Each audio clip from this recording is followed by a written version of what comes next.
Yan, bayaran natin si Prime Water. So, type natin yung account number or yung reference number niya. 0510 4017 680219. So, ito yung account number at yung amount 244.61. Tapos, yung bill number 13321. Yung account name, yan.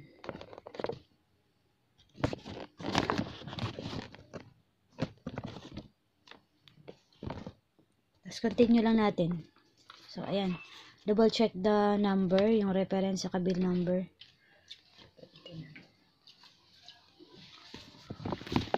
Tapos, ayan. Pay. Ayan. Bayad na agad. Screenshot na din para meron tayong problem. So, isa pa.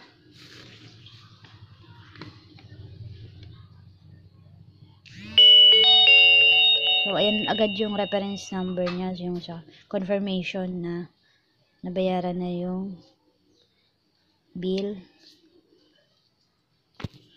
Kasi na yan si Prime Water. Ayan, nauna na pala. So, ayan. Erase lang natin yung naunang account number. Tapos, type natin yung 05. Ito yung ATM number o kaya account number. 091037 84210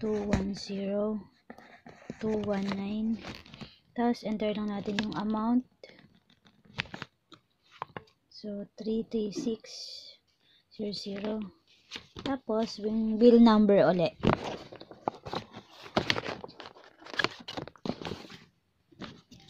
So dapat hindi tayo mamali sa number sa account number kasi pag namali tayo sa iba mapupunta yung payment. Yung pangalan,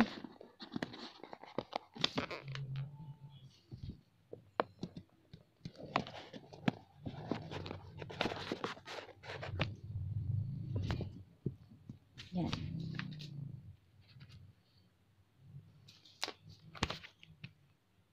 Screenshot natin.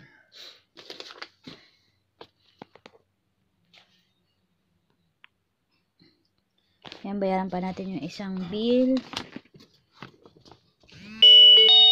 Ayan na agad yung confirmation. So, type ulit natin yung account number ng babayaran. Tapos,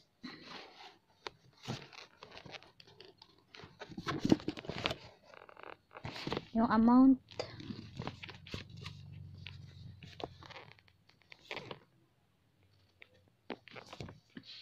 Tapos, yung bill number ulit.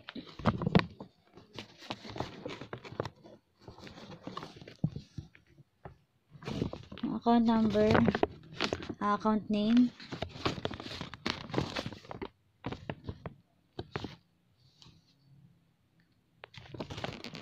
yan, continue lang.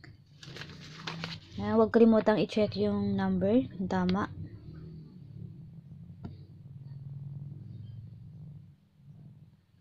Okay.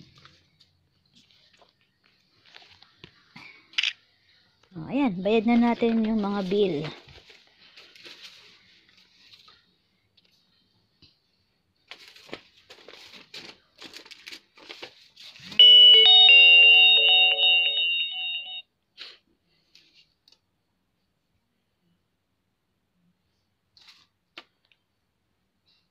So, ayan.